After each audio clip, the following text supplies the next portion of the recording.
오늘은 믿음의 사람 에녹에 관하여 말씀드리므로 하나님의 은혜를 받기를 원합니다. 이스라엘은 동양 문화권입니다. 외모는 좀 서양 사람처럼 생겼지만 백인은 아니고요. 그리고 황색 인종도 아니고, 그래서 중동 사람은 그 문화 자체가 동양 문화입니다. 그런데 서양 문화와 다르게 동양에서는 사람의 이름을 짓고 사람의 이름을 부르는 데는 뜻이 있습니다.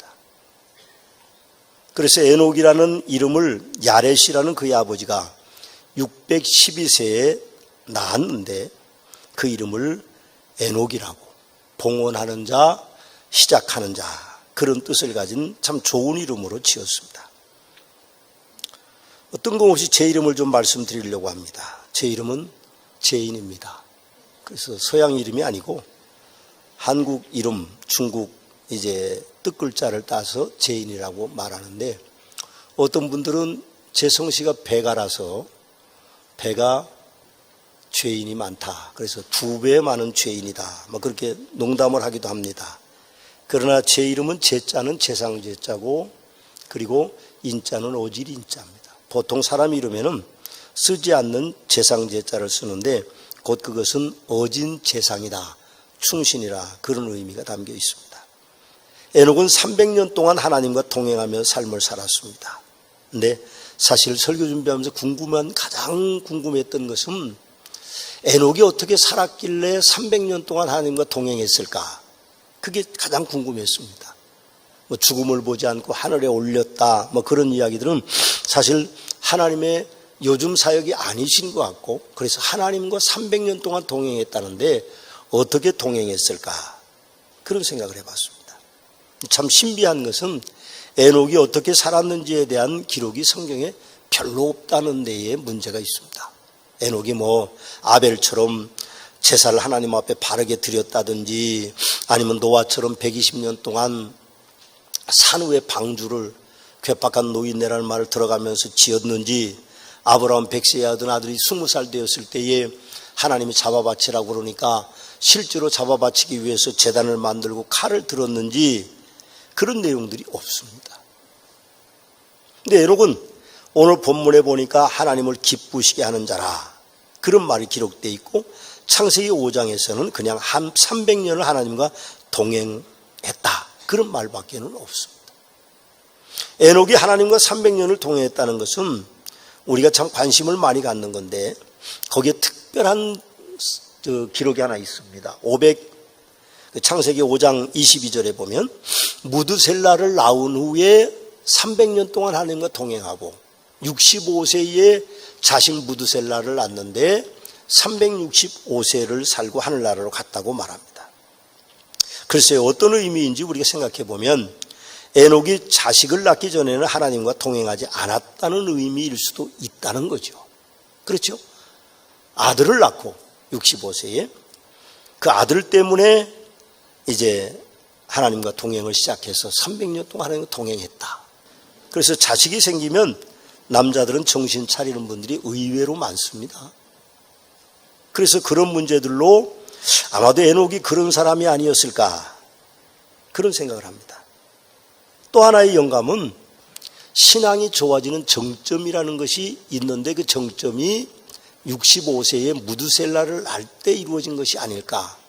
신앙은 우리가 뭘 배우고 많이 기도하고 또 뭘 어떻게 하고 훈련받고 그래서 주어지는 것이 아니라 하나님께서 어느 날 우리에게 내려오시는 겁니다. 그래서 우리는 배운 적이 없어도, 들은 적이 별로 없어도 예수를 그리스도라고 영접하는 일들은 나의 의지가 아닙니다. 하나님이 깨닫게 하시고 하나님이 받아들이도록 하는 것이죠. 아무리 많이 배워도, 아무리 성경을 공부 많이 해도 하나님의 은혜가 없으면 우리가 그리스도인이 되기는 불가능한 일입니다. 하나님이 내려주셔야 되는데, 바로 그 정점이 무드셀라를 낳았을 때 65세 때 이루어진 일이 아닐까, 저는 그런 생각을 해봅니다. 사실 우리는 내 마음대로 되는 것이 세상이 아닌 것을 압니다. 이번에 이동현 목사님이 심호하는 서울의 하늘비전교회가 이전을 합니다. 그래서 저하고 많이 통화하고, 또 제가 재단 인사이기 때문에 여러 가지 함께 일을 하고 그래서 이전을 하는데 7층짜리 건물을 구입을 했습니다. 지금 있는 곳은 시장통이기 때문에 오래된 마을이라 좀 어렵고 그래서 6차선 도로 옆에 7층짜리 빌딩을 하나 지금 있는 땅을 팔아서 충분히 사니까 저는 걱정하지 않고 샀습니다. 근데 이제 우리가 생각해 보면 그런 것들도 하나님의 은혜가 아니면 안 되는 거죠. 그 과정이 참 힘들었습니다. 힘들었어요. 반대하는 교인들도 많았고 그래서 잘 정리가 됐는데 또 은퇴하신 장로님이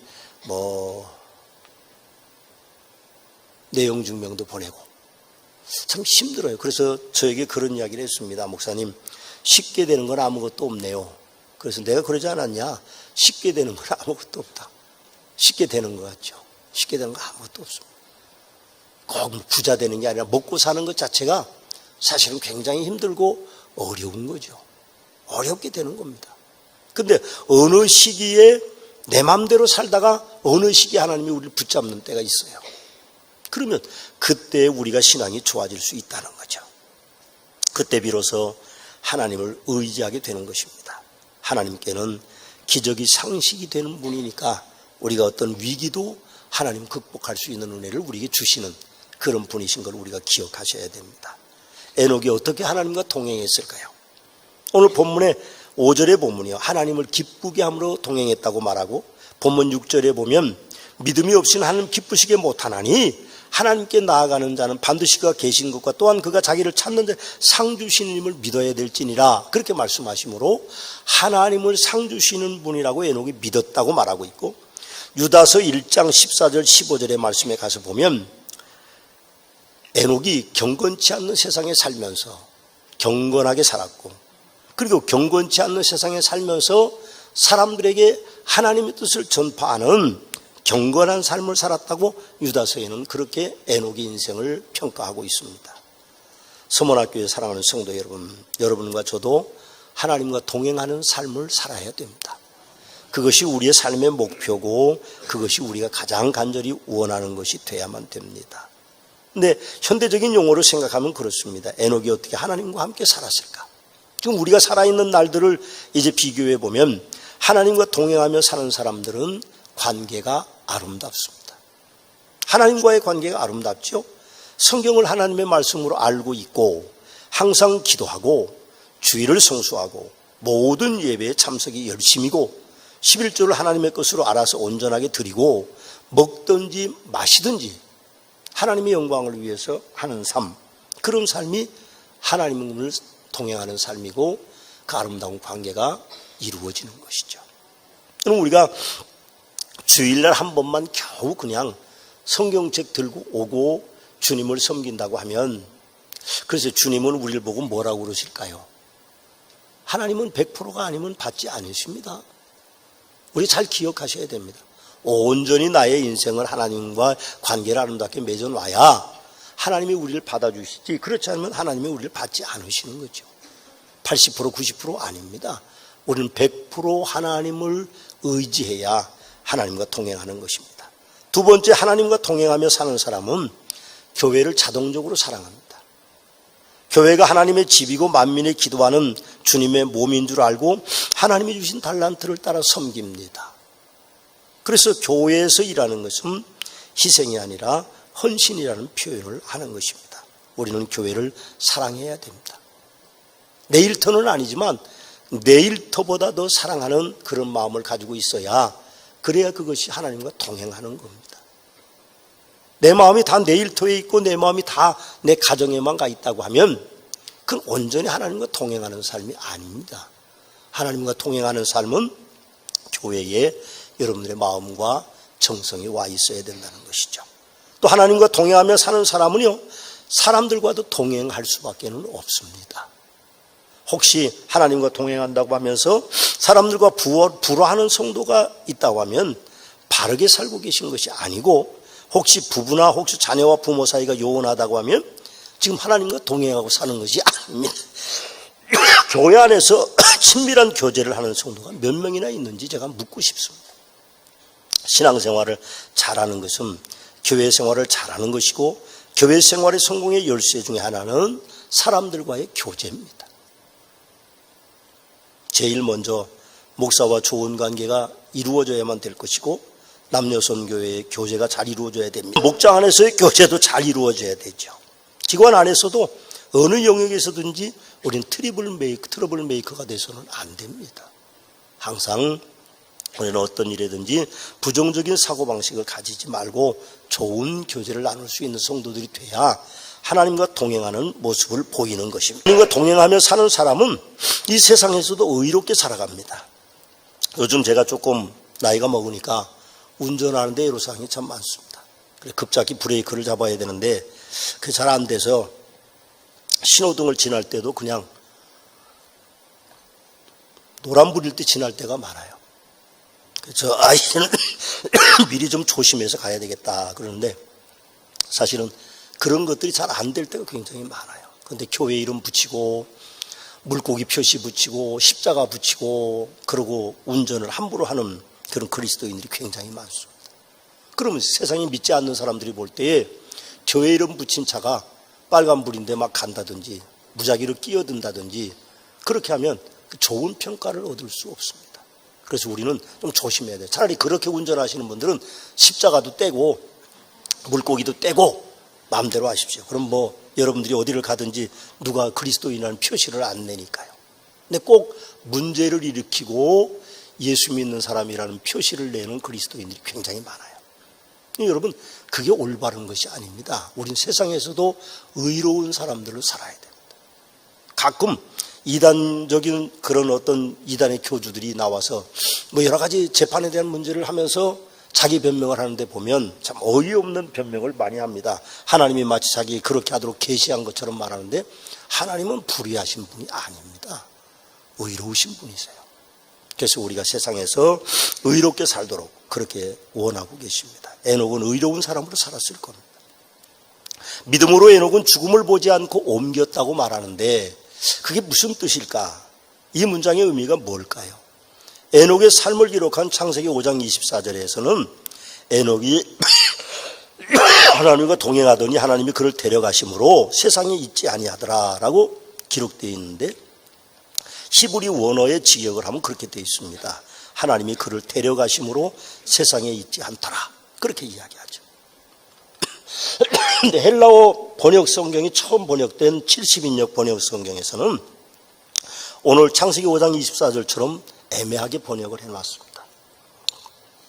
그래서 그런 문제들 때문에 우리는 혹시 에녹이 하나님께로 간 것이 아니고 오늘 필론이라는 신학자가 말하고 있는 대로 하나님을 떠난 생활을 하다가 하나님 편으로 온 것을 동행하는 것이라 그렇게 표현하는 사람도 있습니다. 그러나 에녹의 죽음을 보지 않고 옮겼다는 현상을 벵겔이라는 독일 신학자는 이렇게 표현합니다. 그는 죽지 않고 멸해질 수 있는 몸에서 불멸의 상태로 옮겼다. 그렇게 우리에게 말하죠. 그럼 필론의 의심대로 사람이 죽음을 보지 않고 하나님께로 갈 수 있을까요? 필론이라는 학자가 어쨌든지 간에 기독교의 대답은 예스입니다. 죽음을 보지 않고 올라갈 수 있다는 거죠. 성도들도 죽음을 보지 않고 주님을 만날 수 있다는 진리가 에녹의 휴거와 엘리야의 휴거를 통해서 우리는 증명되고 있는 것을 봅니다. 엘리야 선자는 회리바람을 타고 불마차를 타고 하늘에 올라갔습니다. 그때 엘리야의 제자들이 이제 엘리사가 지도자가 되니까 엘리사에게 우리에게 군사 50이 있으니 우리 스승을 좀 찾게 해달라. 그래서 산골짜기로 찾아다녔는데 찾지 못해서 하늘로 올라갔는데도 아직도 이 땅에 어느 골짜기에 떨어졌을 거라고 생각하는 그리스도인들이 있는 것처럼 그런 제자들이 있는 것처럼 그렇습니다. 여러분 성경을 잘 보시면 500여 성도들이 모일 때 주님은 구름 타고 하늘에 올라가셨는데 믿지 않는 사람들이 있더라 그렇게 이야기합니다. 우리가 생각해 보면 사람이 죽음을 보지 않고 하나님께로 갈 수 있을까? 기독교는 예수입니다. 충분히 그렇습니다. 주님이 오실 때 우리가 만일 죽지 않았다면 공중에 들려올림을 받을 것이고 그리고 하늘에 땅이 이 땅에 새하늘과 새 땅이 이루어지면 우리 죽음을 보지 않고 천국에 올라갈 수 있습니다. 그것이 하나님이 우리에게 가르쳐 주시는 거죠. 여러분 에녹을 300년 동안 동행하시게 한 하나님께서 왜 에녹을 365세에 죽음을 보지 않게 하시고 천국으로 올리셨을까요? 당시대 사람들은 모두 장수했습니다. 제가 자료를 좀 찾아보니까 아담은 930세를 살았고 셋은 912세를 살았고 케나는 905세를 살았고 야렛은 895세를 살았고 에녹의 아들 무드셀라는 969세를 살았습니다. 근데 에녹은 365세밖에는 안 살았어요. 절반 정도밖에는 못 살았습니다. 근데 하나님이 그를 데리고 가셨어요. 제가 생각에는 하나님께서 에녹을 세상에 그냥 두시면 아마도 죄 지을 수 있기 때문에 데리고 가신 게 아닌가 그런 생각을 하고, 제가 주석책을 찾아보니까 영국의 대표적인 성서학자인 윌리엄 바클레이 박사도 저와 같은 생각을 하고 있었습니다. 그분의 책에 보니까 에녹의 죽음에 대하여 여러 가지 해석이 있는데, 지혜의서 4장 10절이라는 책에 보면 하나님께서 에녹을 아직 젊었을 때 부르신 것은 이 세상의 악 영향으로부터 그를 구하기 위함이었다고 기록되어 있다. 하나님은 에녹이 사악한 것이 그의 이해력을 뺏어가고 교활함이 그의 영혼을 속이기 전에 하나님께서 급히 빼앗아가 보신 것이다. 이것은 하나님께서 사람 사랑받는 자는 일찍 죽는다는 속설의 말과 같은 뜻을 지니고 있다. 그렇게 이야기하고 있습니다. 이런 경우 죽음은 선한 자의 보답이라고 말하고 있습니다. 또 윌리엄 바클레이 박사는 사람들의 죽음에 대한 8가지 사람들의 생각을 우리에게 들려주는데, 첫째는 죽음은 신비롭고 이해할 수 없는 것이고, 두 번째 죽음은 절대로 인생에서 피할 수 없는 거고, 죽음은 완전한 소멸이고, 죽음은 무한한 공포고 극도의 사악이며 세상의 아름다움을 빼앗아가는 것이고, 죽음은 해방이고, 죽음은 끝이 아니라 새로운 곳으로 가는 통로고, 죽음은 모험이고, 죽음은 하나님 앞으로 더 가까이 나아가는 것이라고 생각하는 사람들이 있다는 거예요. 에녹을 향하여서 그의 죽음을 논할 때는 아마도 하나님 앞으로 더 가까이 나아가는 것을 의미하는 것이 아닐까, 저는 그렇게 생각합니다. 에녹이 살던 시대는 노아의 대홍수 이전 시대라서 사람들이 자기 생각대로 죄악을 범하며 사는 시대였습니다. 창세기 6장 5절과 6절에 보면 그 시대를 이렇게 평하고 있습니다. 여호와께서 사람의 죄악이 세상에 가득함과 그의 마음으로 생각하는 모든 계획이 항상 악할 뿐임을 보시고 땅 위에 사람을 지으셨음을 한탄하사 마음에 근심하시고 그렇게 말씀하셨습니다. 에녹이 하나님과 동행하며 300년을 살아왔지만 선한 삶을 언제까지 이어간다는 보장이 없었던 시대죠. 모든 사람이 다 죄악 속에 살았으니까요. 그래서 에녹을 데리고 가신 것일 거다, 그렇게 생각합니다. 그러므로 성도되는 우리가 살아가는 시대가 에녹이 살던 시대에 못지않게 지금 죄악이 만연되어 있는 시대를 살고 있습니다. 우리는 그래서 죽음을 두려워하지 말아야 됩니다. 하나님이 우리를 언제 데리고 가시든 주님 앞에 우리가 감사함으로 가야 되죠. 세상은 사탄의 권세 아래 있어서 당연히 성도의 삶이 어렵지만 이 세상의 부귀와 영화를 위해서 믿음을 접어두는 상황윤리자로 우리가 살 수 있기 때문에 하나님께서는 우리와 동행하기를 원하시고 때로는 우리에게 죽음을 요구하기도 하시는 거죠. 바클레이 박사도 성도들이 죽음에 대한 가치관을 2가지로 가지라고 권면하고 있는데, 첫째는 하나님을 믿지 않으면 안 된다는 것이고, 둘째는 하나님께서 우리들에게 관심을 갖고 계신다는 확고한 믿음을 가지라고 말합니다.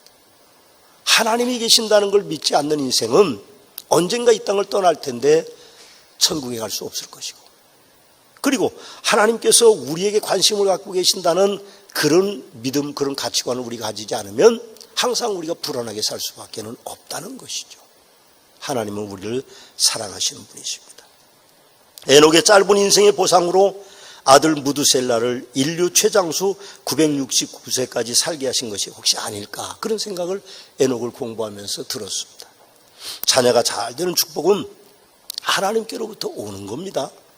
유전적인 영향도 물론 있을 수 있고 부모의 삶의 영향으로 오는 그런 일들도 있지만, 그러나 하나님의 그 부모에 대한 보상적인 축복으로 오는 경우들이 더 많다는 것이죠. 거의 대부분 그렇다는 겁니다. 히브리서 7장 7절에 보면 논란의 여지 없이 낮은 자가 높은 자에게 축복을 받느니라고 말씀하셨기 때문에 하나님께서 아브라함에게 뭐라고 말씀하셨습니까? 내가 반드시 너에게 복주고 복주며 너를 번성케 하고 번성케 하리라 하셨습니다. 하나님은 성도들이 뿌린 대로 거두게 하시는 분이심을 우리는 알 수 있습니다. 자녀들의 축복은 부모에게 달려 있습니다. 세상의 삶의 방식도 부모가 자녀를 위해 희생하여 투자하지만 영적인 일에도 부모는 자녀를 위해서 축복하면서 그 자녀들을 위해서 투자해야 될 필요성이 있다는 것이죠. 자녀를 위하여 심는 것이 없다면 자녀에게서 하나님의 축복을 부모가 눈으로 보고 즐거워하는 축복은 분명하게 없을 것입니다. 그 증인들이 인류 창조의 초기인 창세기 4장 5장에 있습니다. 가인의 아들 똑같은 에녹이라는 이름이 있습니다. 가인의 아들도. 그리고 하나님이 아벨 대신 주신 셋의 아들이 에녹이었습니다. 같은 시대에 사는 두 사람의 동명이인이 있었어요. 근데 여러분 보십시오. 창세기 4장에 있는 가인의 아들 에녹은 라멕을 낳았고, 라멕은 소년을 죽여서 자기 부인들에게 그렇게 말합니다. 가인을 위한 해하면 죄가 벌이 7배지만 자기를 해하면 77배가 된다고 말하는 악한 부류의 사람에 속해 있었고, 에녹이라는 이 우리가 알고 있는 에녹이라는 이 셋의 후손은 동명이인이면서도 이제 하나님과 동행하는 놀라운 축복을 얻고 있음을 우리는 볼 수 있습니다. 두 사람의 인생은 성공과 실패의 표변인 것 같습니다. 가인의 아들 에녹은 라멕의 아비가 되었고, 라멕은 살인자가 되었으며, 그리고 셋의 아들 에녹은 300년 동안 하나님과 동행하며 사는 놀라운 축복을 얻었습니다.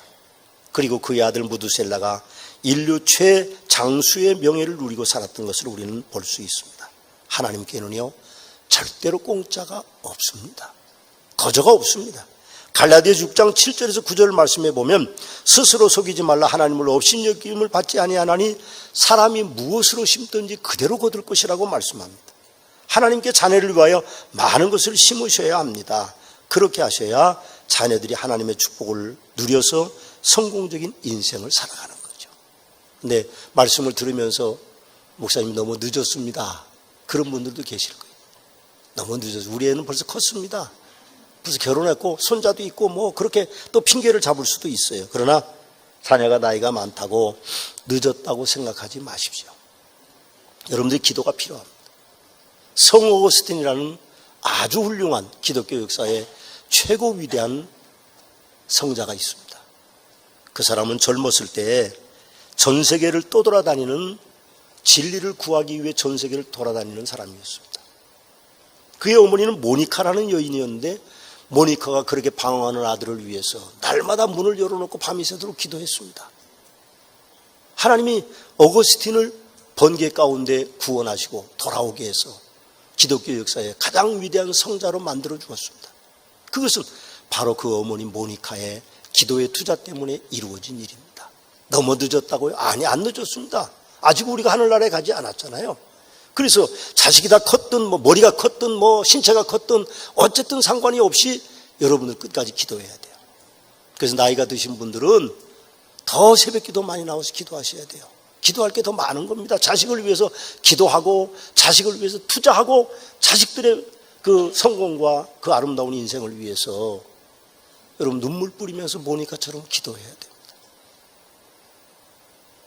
말씀을 마치면서 저는 우리 교회 금년 주제 선고를 함께 찾아보기를 원합니다. 히브리서 2장 1절입니다. 한번 찾아보시고 다 같이 읽어보시겠습니다. 히브리서 2장 1절입니다. 같이 읽어보실까요? 그러므로 우리는 들은 것에 더욱 유념함으로 우리가 흘러 떠내려가지 않도록 함이 마땅하니라. 그러므로 우리는 들은 것에 더욱 유념함으로 우리가 흘러 떠내려가지 않도록 함이 마땅하다. 여러분, 자식을 사랑하는 마음이 있다면 자식을 위해서 하나님께 더 많이 기도하십시오. 그래서 하나님이 여러분의 가문에 에녹의 가문과 같은 놀라운 축복을 임하게 되는 복이 있게 되시기를 주님의 이름으로 축원합니다.